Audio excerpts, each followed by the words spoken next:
आपण एवढा माणूस आहे, आपण हटके माणूस आहे, आपल्याला काही संस्था नाही बघायच्या, आपलं काय नाही, आगे ना पिछा कुछ नाही, आपलं काय नाही. त्याच्यामुळे आपल्या पुढे एकच आहे, या माझ्या गोरगरीब लोकांचे अश्रू पुसायचे. या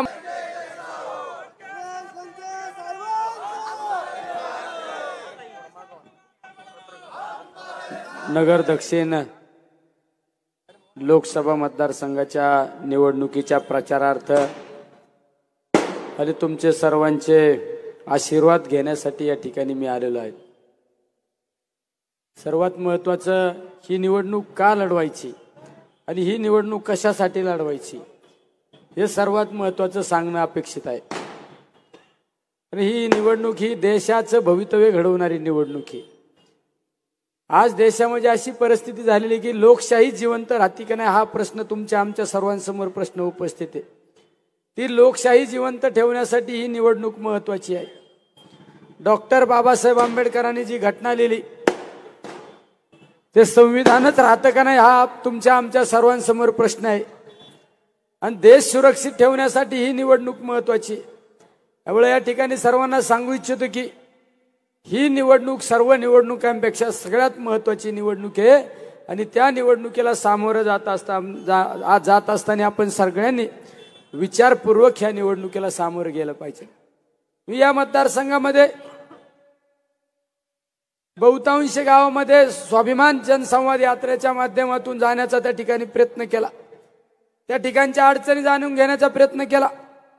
नगर शहरामध्ये सुद्धा बहुतांश प्रभागामध्ये त्या ठिकाणी जाण्याचा प्रयत्न केला.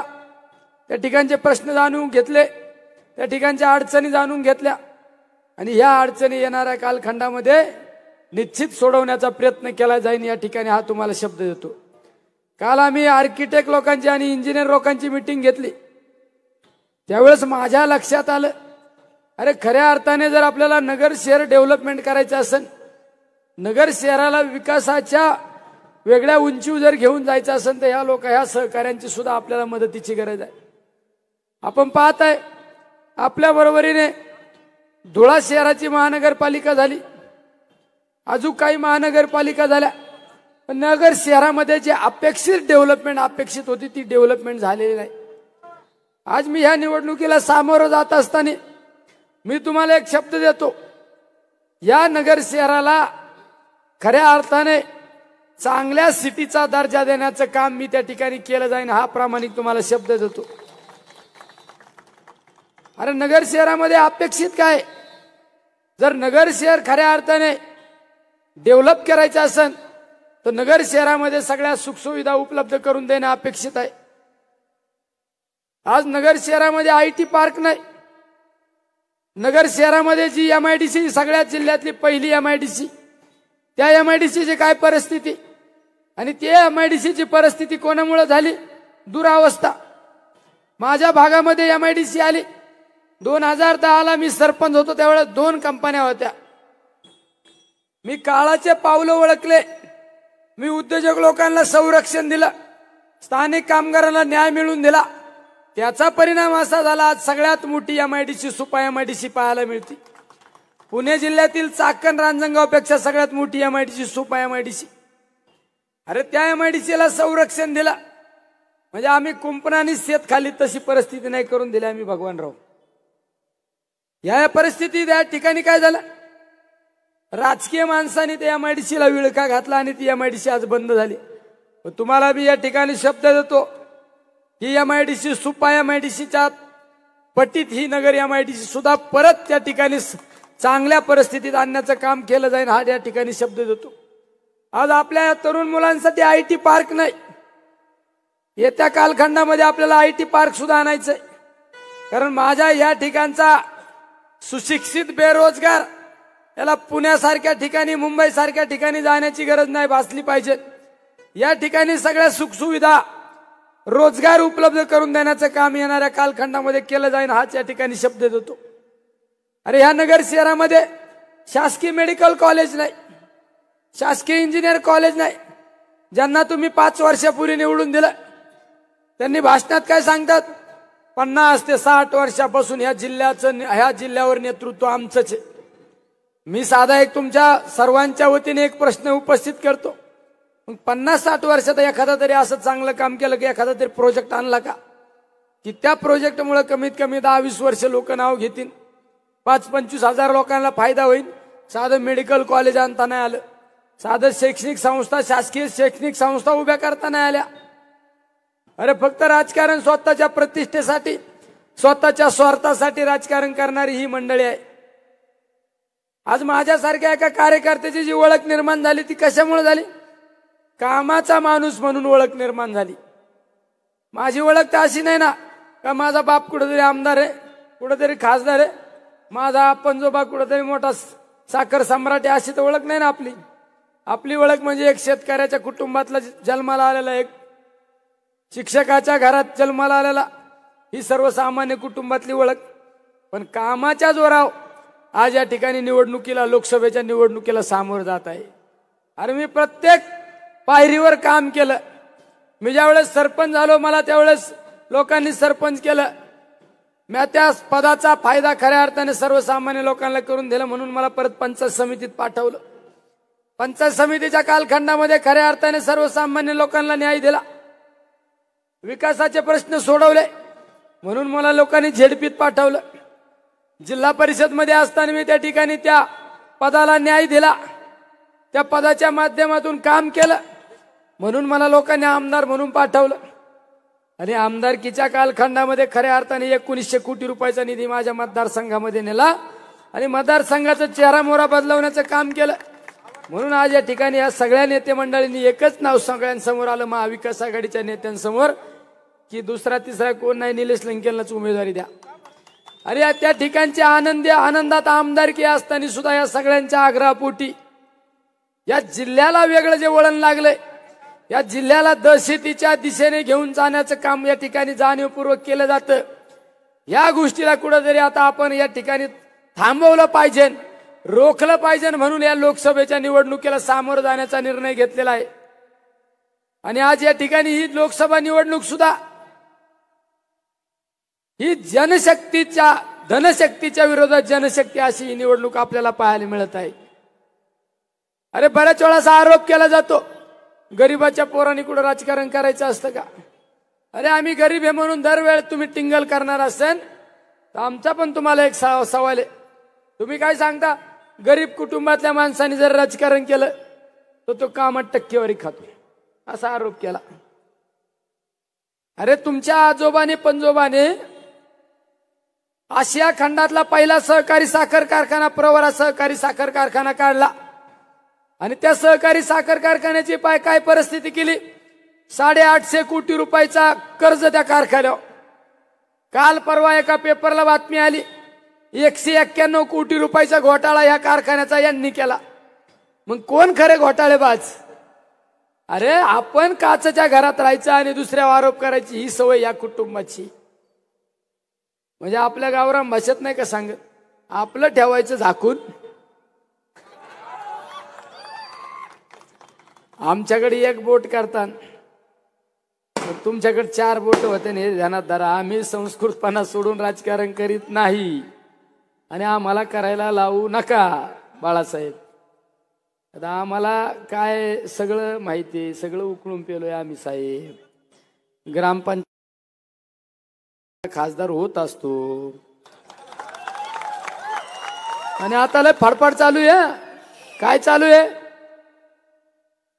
आपल्या कार्यकर्त्यांच्या तंबूत एखादा कार्यकर्ता दिसला त्याला लगेच पोलीस यंत्रणेचा वापर करून लगेच पोलीस स्टेशनला बोलून घेतलं जात आणि पोलिसांनी दिवसभर बसून ठेवायचं आणि काय सांगायचं, कशाला स्टेटस ठेवता तुम्ही, तुम्हाला काय पडलंय? अरे ही कोणची पद्धत? लोकशाहीच्या पद्धतीने निवडणूक होऊ द्या ना.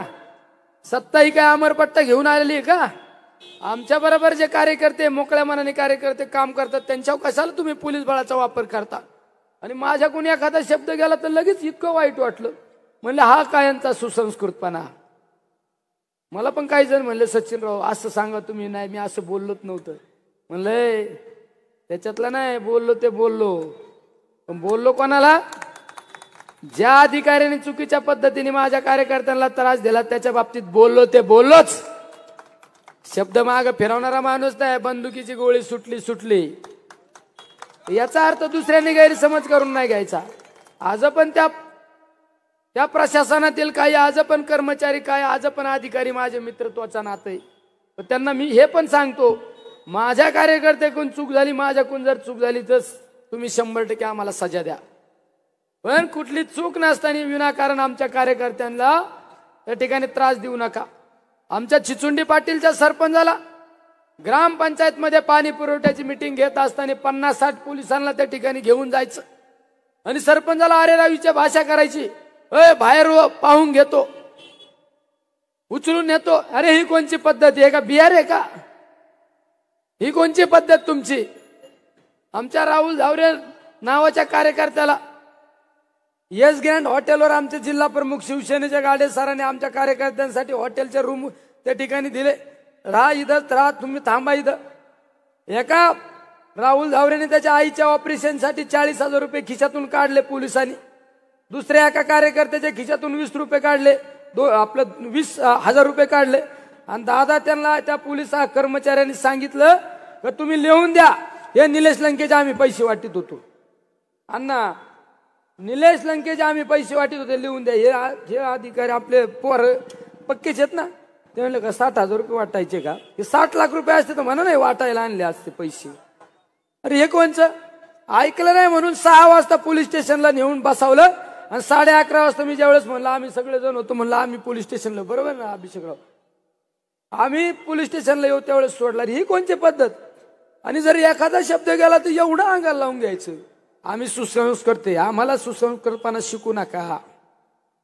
आम्हाला संस्कार आहे, आम्हाला कळतं.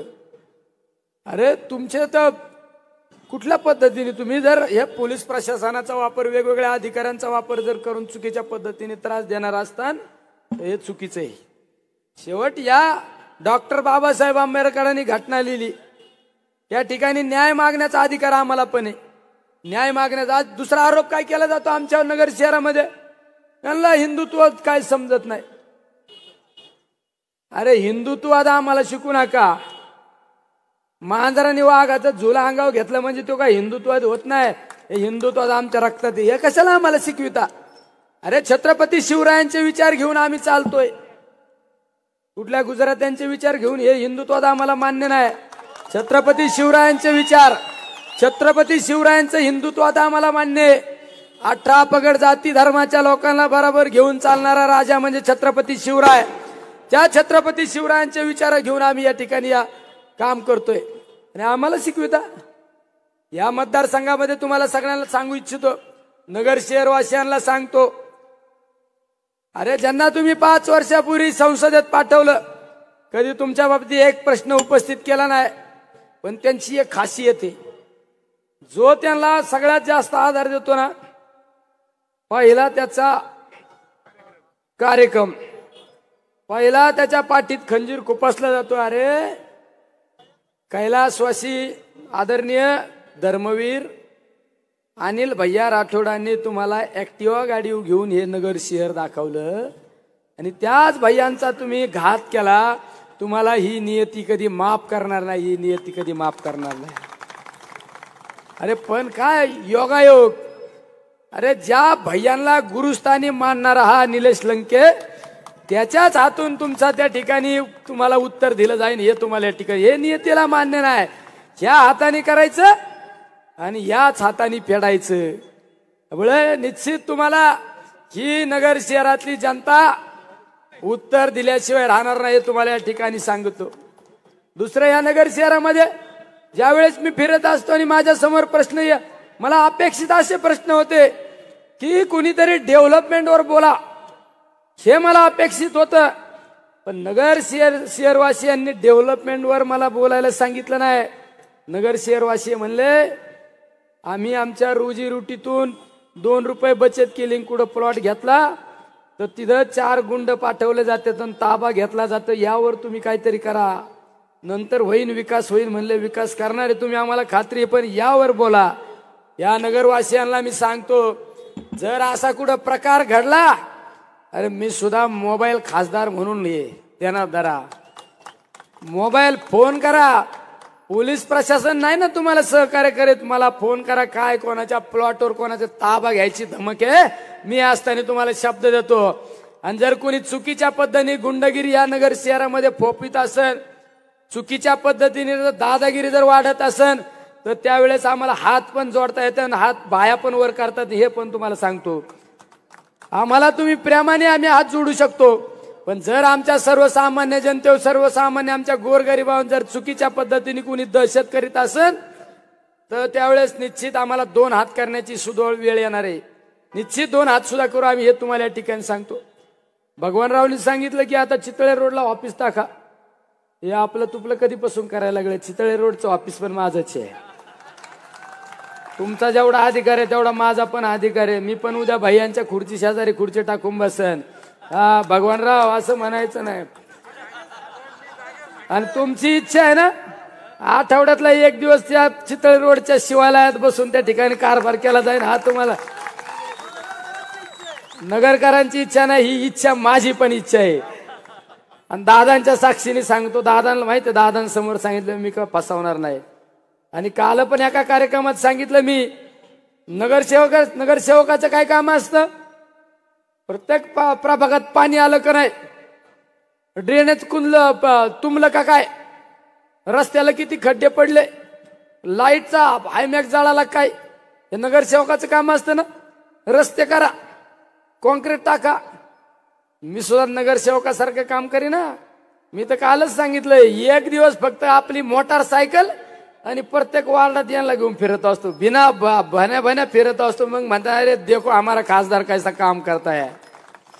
आपण एवढा माणूस आहे, आपण हटके माणूस आहे. आपल्याला काही संस्था नाही बघायच्या, आपलं काय नाही, आगे ना पिछा कुछ नाही, आपलं काय नाही. त्याच्यामुळे आपल्या पुढे एकच आहे, ह्या माझ्या गोरगरीब लोकांचे अश्रू पुसायचे, ह्या माझ्या गोरगरीब लोकांना आधार द्यायचा, आणि जे तुम्ही दिलं ना पदरात त्याला न्याय द्यायचा. हे सगळ्यात महत्वाचं काम आहे. आणि न्याय देणारा कार्यकर्ता हे या ठिकाणी सांगतो. त्यामुळे 13 तारखेला अशी काय तुतारी वाजवायची, काय कशी तुतारी वाजवायची, त्याचा आवाज कुठे गेला पाहिजे, आवाज डायरेक्ट दिल्लीत गेला पाहिजे. आणि आपलं चिन्ह काय, तुतारी वाजवणारा माणूस, हे आपल्या महाविकास आघाडीचं चिन्ह आहे. तुतारी वाजवणारा माणूस. आपला अनुक्रमांक नंबर किती आहे, मी ज्यावेळेस विधानसभेची निवडणूक लढवली होती त्यावेळेस माझा अनुक्रमांक नंबर किती होता, 2. मागच्या वेळेस ज्याला खासदार म्हणून निवडून दिलं त्याचा नंबर किती होता, किती, 2. ज्याला मागच्या वेळेस खासदार म्हणून निवडून दिलं मागच्या 19ला, त्यावेळेचा त्याचा नंबर होता 2. आणि निवडणूक सुरू झाल्यानंतर मी काय सांगितलं होतं, कम से कम. आणि हे म्हणजे काय, व्ही म्हणजे काय, विजय आपला निश्चित आहे. काळ्या दगडावरली पांढरे रेषे. त्यामुळे 13 तारखेपर्यंत आपली ही ऊर्जा, आपली ही एनर्जी कमी होऊन नाही द्यायची, हे तुम्हाला या ठिकाणी सांगतो. आपण ह्याच ताकदीने, ह्याच जोशाने या निवडणुकीला सामोरं जायचं. आणि प्रत्येक बूथ ना बूथ आपण कशा पद्धतीने ही खिंड लढवता येईल या बाबतीत प्रयत्न करा. गणेशराव, तुम्ही काहीतरी नाराजी व्यक्त केली.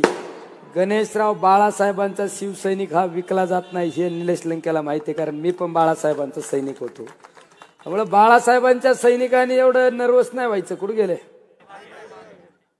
बाळासाहेबांचा सैनिक हा विकला जात नाही. हे नगर शहरालाच नाही, पुऱ्या महाराष्ट्राला माहिती आहे. जो माणूस बाळासाहेबांच्या पठडीत तयार झाला तो कधी विकला जात नाही. हा इतिहास आहे बाळासाहेब ठाकरेंचा. त्यामुळे याच आपल्याला सांगण्याची काय आवश्यकता नाही. हा नगर शहर हे बाळासाहेबांच्या विचारावर हे नगर शहर अनेक काळ चाललेलं आहे. त्यामुळे या बाबतीत निश्चिंत राहा तुम्ही. त्यामुळे सगळ्यांनी 13 तारखेला आपलं चिन्ह तुतारी, आपलं चिन्ह तुतारी वाजवणारा माणूस घराघरात गेला पाहिजे, प्रत्येकाच्या मनामनात गेला पाहिजे. आणि 4 तारखेला ज्यावेळेस निकाल लागेल त्यावेळेस अहमदनगर दक्षिण लोकसभा मतदारसंघाचे विजयी उमेदवार, जायंट किलर एका 50 ते 60 वर्षापासूनच्या राजकीय किल्ल्याला भगदाड पाडून महाविकास आघाडीचे उमेदवार विजयी घोषित झालेले आहे। ही ज्यावेळेस सगळी ही बातमी नुसती नगर शहरात नाही, नुसती महाराष्ट्रात नाही, ही देशाच्या कानाकोपऱ्यात फिरण ही तुम्हाला ठिकाणी खात्री आणि विश्वास देतो आणि थांबतो।